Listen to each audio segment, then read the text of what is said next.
There are many films, books, documentaries, and TV shows that are based around real-life happenings, and American Horror Story, the famous television series, can be added to that list.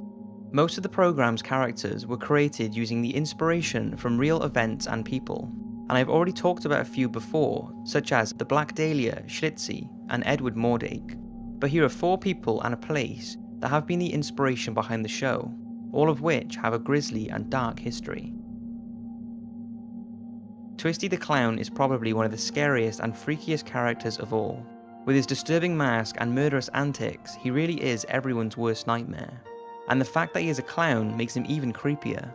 So creepy in fact that even the US's largest clown organization complained that American Horror Story is contributing to an increase in clown fear, which is already a very common phobia. To make matters worse, Twisty was based on a real-life clown, and his name was John Wayne Gacy, also known as the Killer Clown, who was a serial killer in the 1970s. Now, although this has not been confirmed, and many argue it's false, it's said during some of John's savage attacks he would be dressed up as his alter ego Pogo the Clown, which was an act he created in 1975. He would dress up as the clown and attend parties and events for some extra money. Gacy's crimes were truly horrific. He would target young men who were usually prostitutes or runaways, promising them work, then taking them back to his home and performing a variety of sick acts. Some were chloroformed, raped, and then strangled, and others were tortured and choked with their own underwear. His crimes came to an end in 1978 when he was investigated over the disappearance of a 15-year-old boy. After searching John's house in Des Plaines, Illinois, the police uncovered the horror of his crimes, and he eventually confessed.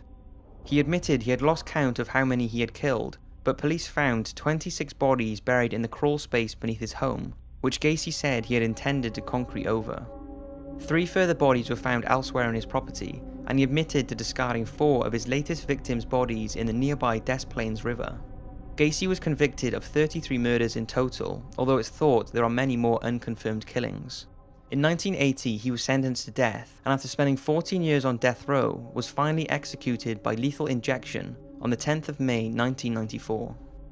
Gacy showed no remorse for his crimes, and whilst awaiting execution, he created many pieces of artwork, most of which included skulls and Disney characters. After his death, some of these were sold off, with perhaps the strangest being a self-portrait depicting a clown that he labelled Goodbye Pogo the Clown. Delphine LaLaurie. Kathy Bates played Madame Delphine LaLaurie, the sadistic mother and slave owner in American Horror Story, who shows no remorse for the hideous way she treats her slaves. So, how accurate is her portrayal, and was the real Delphine LaLaurie really that cruel? Born in 1775, Delphine was brought up in a time when slavery was perfectly acceptable, and it was normal to use extreme discipline. At the time of her 3rd marriage to a French physician, Louis LaLaurie, she owned at least 54 slaves. She kept them chained up and gave them the bare minimum rations to survive, despite complaints from her friends and relatives about the barbaric treatment. She continued to incarcerate her slaves in wretched conditions, and it was reported she would beat her children if they tried to feed them.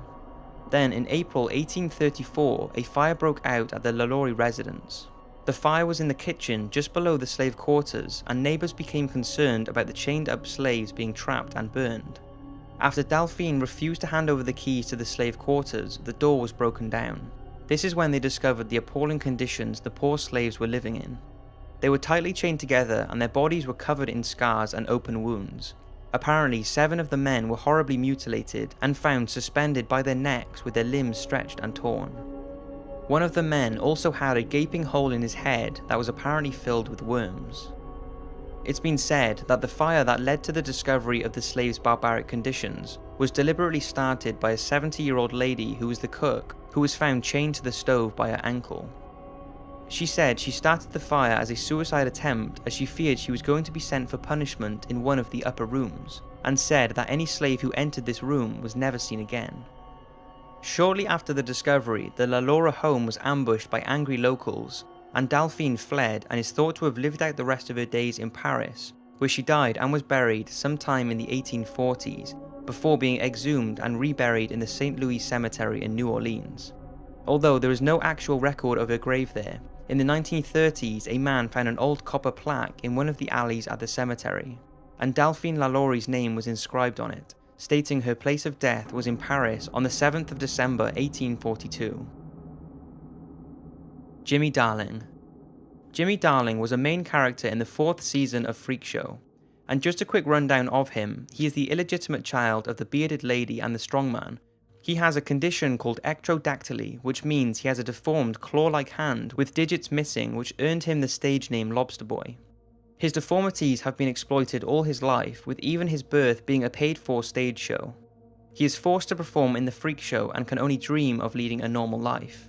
But when some of his fellow performers are threatened, he viciously slits the throat of a policeman. His life spirals out of control when he is accused of being a mass murderer, and in a cruel twist, the lawyer trying to prove his innocence cuts off Jimmy's hands and sells them to the Museum of Curiosities. It's long been thought that Jimmy Darling was based on real-life ectrodactyly sufferer Grady Stiles Jr., who himself was a freak show performer called Lobster Boy who was born in 1937. His deformity was more extreme than Jimmy's, with both his fingers and feet fused together to form claw-like extremities.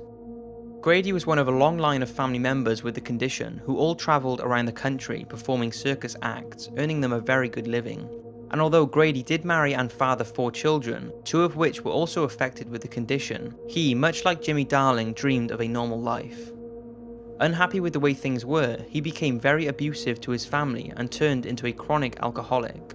And although unable to walk due to his deformity, he had developed incredible upper body strength, and this strength combined with his violent temper and alcoholism made him a very dangerous man. Things took a more violent turn after his eldest daughter got engaged to a man who Grady did not approve of, so he shot him with a shotgun on the eve of their wedding and killed him. Due to his disability, Grady was not jailed for his crime and instead was given 15 years probation. For a short time he stopped drinking and remarried his first wife, but soon fell back into alcoholism and became even more abusive, until in 1992 his wife had had enough. She paid a 17-year-old $1,500 to kill him. Shortly after, Grady was shot in his own home by his wife's hitman. In her defense, his wife said, "My husband was going to kill my family. I believe that from the bottom of my heart. I'm sorry this happened, but my family is now safe." If you are aware of this story and its link to American Horror Story, then you may already know that in the opening credits of Freak Show, a small statue appears with an unnerving likeliness to Grady. And also a snapshot of him can briefly be seen at the American Morbidity Museum in episode 3. The Axeman. The Axeman was a jazz musician who played the saxophone in various clubs throughout New Orleans. He was featured in Series 3 of American Horror Story and was a serial killer whose preferred weapon was of course an axe. He was killed in 1919 by the Coven to stop his reign of terror, but in the present day he is brought back through an Ouija board. While this character is actually based on a real serial killer known as the Axeman of New Orleans, who carried out a terrifying killing spree between May 1918 to October 1919. He would chisel his way into his victim's home, usually through the back door, before butchering the occupants with an axe, and one time a straight razor which he used to cut the victim's throat from ear to ear. In total, 8 murders were attributed to him, but there could have been many more. Most of his victims were Italian, and the killings caused an enormous amount of panic in the community. The scared citizens would stay in at night and would visualize the mad Axeman behind every corner. The already frightened community was scared once again on Friday the 14th of March 1919, when a strange letter was sent in to the editor of the New Orleans Times, supposedly written by the killer. It stated that he would kill again at 15 minutes past midnight on the night of March the 19th. But would spare those who played jazz music in their homes. That night, the clubs and bars of New Orleans filled to capacity and played jazz music all night long. But since some citizens did not attend and did not play jazz music in their homes, police believe the letter could have been a hoax since no one was killed that night. The Axeman was never caught by the police, but his crime spree stopped as mysteriously as it started, when a man by the name of Joseph Mumphrey, who had long been associated with the murders, was supposedly killed in 1920 by the widow of one of the Axeman's victims, and after this there was a sudden end to the killings. The whole story of the New Orleans Axeman is very long and complicated, so is probably worth a documentary, but that is the real story and inspiration behind American Horror Story's Axeman. The Cecil Hotel. Hotel is the much anticipated 5th season of American Horror Story, and the plot centers around the strange and bizarre happenings that take place at the fabricated Hotel Cortez set in Los Angeles. The hotel has a different horror lurking behind every door and is filled with demons, ghosts, and curses. So it's no surprise that the inspiration behind the hotel comes from old hotel horror films, but mainly the infamous Cecil Hotel in downtown Los Angeles that was opened in 1925.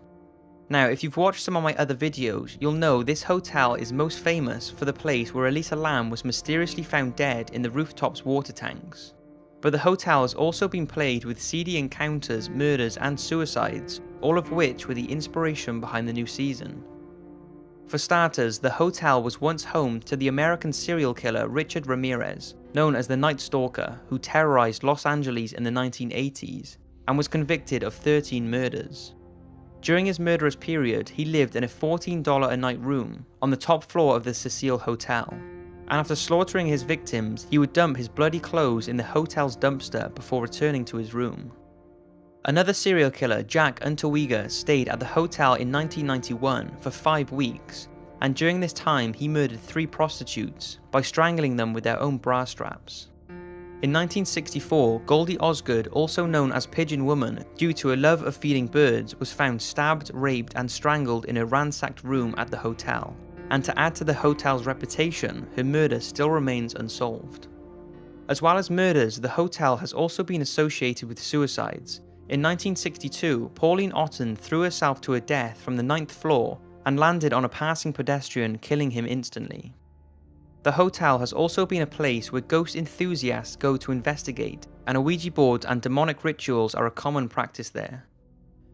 The Cecil Hotel has since rebranded its name to Stay on Main, but this certainly hasn't stopped it from being a ghoulish tourist attraction.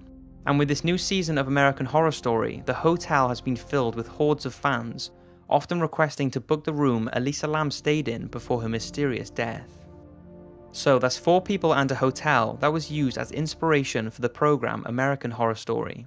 I hope you've enjoyed and see you in the next video.